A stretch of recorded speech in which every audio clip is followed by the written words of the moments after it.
This is Outnumbered. I'm Andrea Tanteros, and here with us today, Sandra Smith, Harris Faulkner, Democratic strategist, and Fox News contributor Julie Rodzinski's back. And today's hashtag One Lucky Guy, we welcome a first-timer to the couch, Fox senior national correspondent John Roberts. And John, for the first time, you are not on remote. You are sitting right here, and you're outnumbered. I'm actually in the studio. I'm a newbie, so I hope you'll hold my hand through this as we get used to it. But I can't help but thinking I'm going to spend the next hour with four women who are exactly like my wife. So. Uh-oh. Is that a good thing? And your wife is beautiful, and she's an anchor as well, and Yeah. both of you are in the business. And she just you're a very doesn't lucky cut man. me a break ever. So. We like her. We might be willing Exactly. to. Good to have you. But even more, we love a man who appreciates a strong, smart woman, don't we, girls? Amen, sister. All right. Hillary Clinton's email scandal, well, just keeps growing as her team, perhaps feeling the pressure, drops the jokes and mounts the most vigorous defense yet. This amid new reports that Hillary's BlackBerry, while she was Secretary of State, was not government issued and not certified as secure, and that the BlackBerries used by her top aides, Huma Abedin and Cheryl Mills, were destroyed. In the meantime, yesterday in a conference call, Hillary's team touted an exclusive Fox report on the origin of the FBI's investigation into her private server, saying that it shows she did nothing wrong, although a top government watchdog disagrees. The report by our Catherine Herridge revealed that two emails sent from top Clinton aides contained classified information about Benghazi. But Clinton's camp says the report actually proves their case. Listen.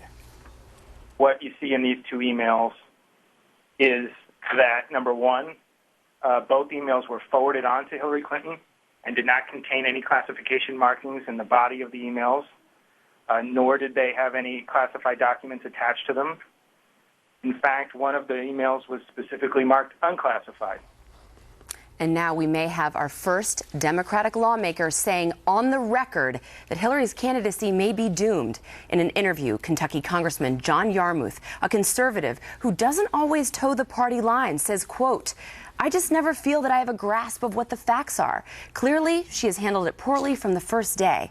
And there's the appearance of dishonesty. If it's not dishonest, I still think there's a chance this could upend her campaign." So, Julie, I'm going to go to you first. Do you think that she is doomed, and do you think that they are panicking within her camp? I don't think she's doomed. I can't tell you what's going on in her camp, but I certainly don't think she's doomed for the following reason. The Clintons have been through scamming. The Clintons were doomed. They were doomed in '92 with cattle futures. They were doomed with Whitewater. This is the biggest scandal she has faced, Julie, and the stakes are the highest.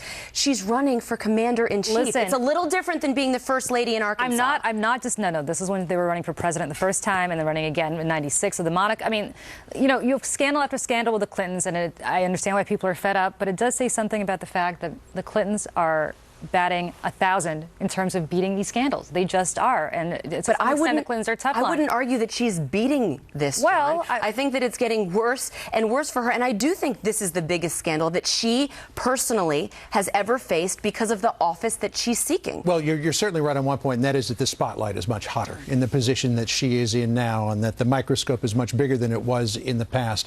And while she was able to escape, and Bill was able to escape things like Whitewater and the cattle futures and all of the other foibles that were befalling them back in the 1996, many of them of their own making, it's more difficult to escape it now because people are paying much more attention, because she is not just going to be First Lady. She is not just going to be Secretary of State. She is vying for the highest office in the land, and, you know, leader of the free world.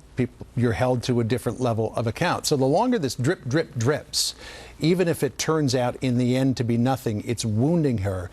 And on the campaign trail, we're hearing that people are standing on the sidelines. One of those people, Joe Biden, looking to see how badly wounded she is. And if it seems that she can't go forward with the same momentum that she had a few months ago, then he may throw his hat in the ring. Well, and Harris, speaking of Joe Biden, there's some very fascinating polls out today in a key state of Ohio. Look at this, how Biden polls in the Buckeye State.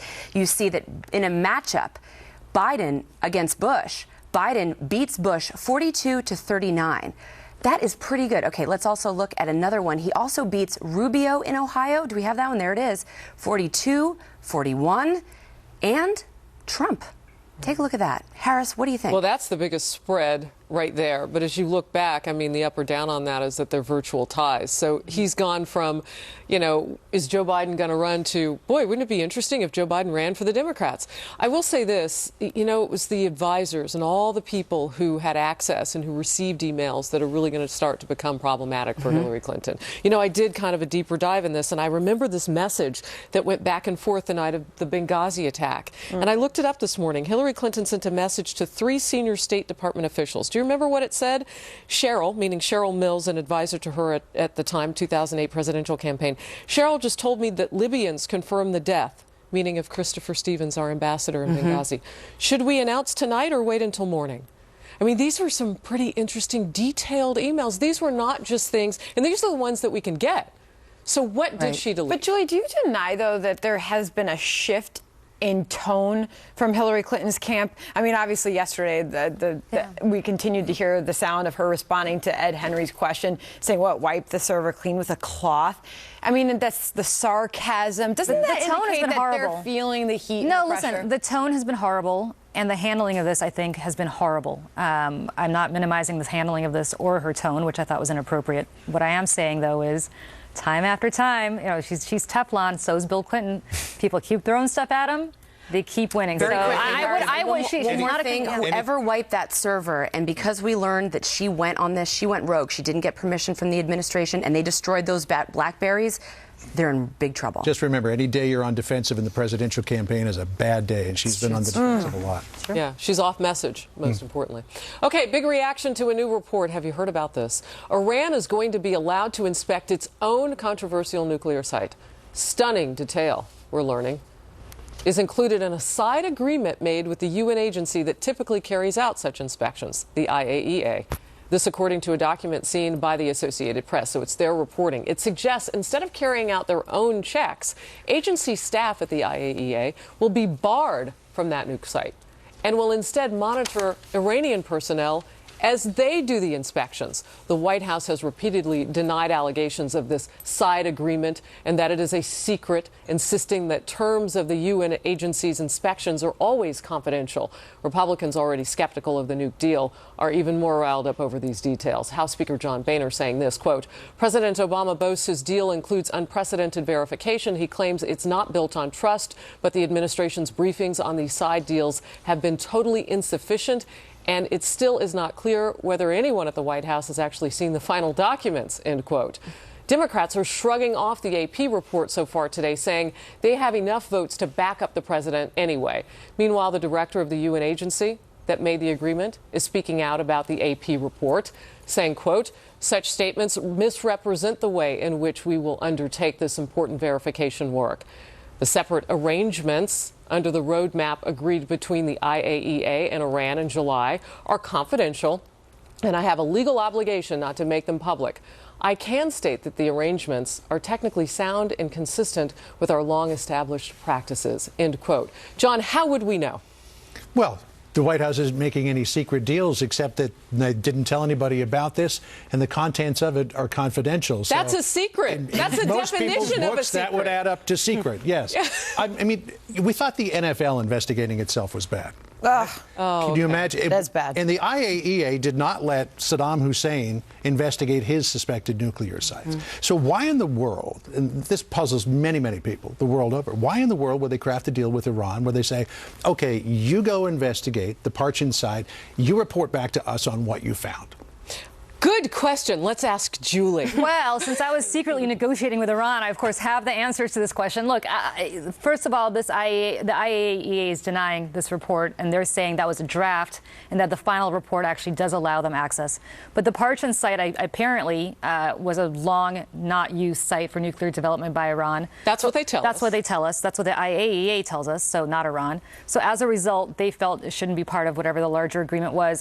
You know, the technical details of this, you're going to have to trust the IAEA because it's in their interest to make sure Iran doesn't go nuclear. You're not taking Iran's word for it. You're taking the IAEA's word for it, and they seem comfortable with whatever the final draft is of this deal, if we're now not trusting our own allies and the organization that we fund, the IAEA, then we've got larger problems than just we this one also deal. fund the UN, and I don't trust them. Well, I mean, I'm sorry, Harris. I don't trust the IAEA. I do not trust the United Nations. I think they're a waste. I think we should cut off funding to them. I think we should kick them out of New York City.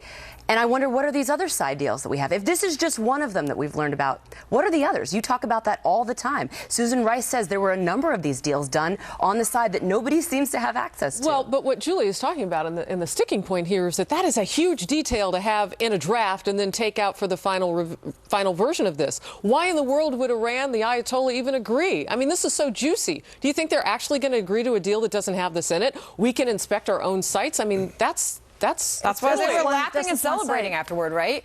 But the president used these words: unprecedented verification that this deal offered. Now we learned that it is built on the trust of the Iranians. Why then do we continue on a daily basis to learn that there is more support for this deal on the Democratic side? Why? Why, when we learn things like this, Julie, do they continue to throw their support behind it? Well, because I think listen, this is by no means a perfect deal or even a good deal. But I think this is, in the absence of a deal, things would be a lot worse. Because let's say this deal goes down. Our allies are still going to continue to do what they do. They're going to start trading with Iran. They're going to lift their own sanctions. And what's going to end up happening is there's going to be no verification, and Iran is still going to reap the benefits. And I think if you weigh that against a deal that maybe not be ideal, you got to say, you know what, you've got to err on the side of the fact I'm not buying that. This attitude of it is what it is, and they're going to do it anyway. They are. Why would we embolden them and give a U.S. rubber stamp by giving them $150 billion, and we can't even get one hostage back? Because I don't this like sort of heaving the shoulders up and going, oh, they're going to do it anyway. Well, because Andrea, it's a joke. If life were ideal, I would agree with you. But the reality is, the Russians, the Chinese, the French are already in Tehran trying to negotiate a deal. But Julie, they also want to trade with us. Why do we have to follow? Wait a second. So we're now our enemies, the Russians, the Chinese. Why do we have to follow their lead? We're now going to put sanctions on our allies, the French, the Germans, the Chinese, who we do trade with, the Russians, who we are not doing as much trade with. We're going to now sanction them for dealing with Iran. We are the strongest country in the world. We should keep our sanctions. We should not be following them. We are still keeping, leading from behind. We are still keeping our personal sanctions, but it's unrealistic to say that we're going to prevent the other major powers of the world. So let's hand them a $150 billion check to fund terrorism. Why don't we do something that's at least going to have some sort of verification process to hopefully stop them from developing a weapon? And John, you can have the last word on this. Do you think we'll ever know what's in those side deals? Because you say this might not be a good deal. You don't know what this deal is. What you have is 159 pages and a PDF that you can get online. I'm talking about the parts you can't see. Last word, John. Well, I think the bigger problem is that the Obama administration is trying to sell the country on a deal that we do not know all the details of. And I think members of Congress are saying we need to know more about this. There are things that are being kept from us. Definitely have a legitimate beef. I mean, kind of smacks of Nancy Pelosi saying, let's pass the bill so we can find out what's in it. It'll be interesting Let's pass this agreement so we can find out what's in it. What those lawmakers hear on the summer break. Whoopee for them. Jeb Bush and Donald Trump taking off the gloves in dueling town halls in one key early primary state. So is taking on the Donald the best strategy? Plus, shocking new details coming to light from the hack of that adultery website, raising serious questions about just what government workers may be doing on taxpayers' dime. Oh, man. And can't get enough of us? We understand.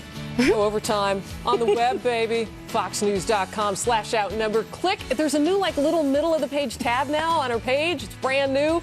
Push that. Join us. We have a live chat. Chime in while you tune in. Stay with us.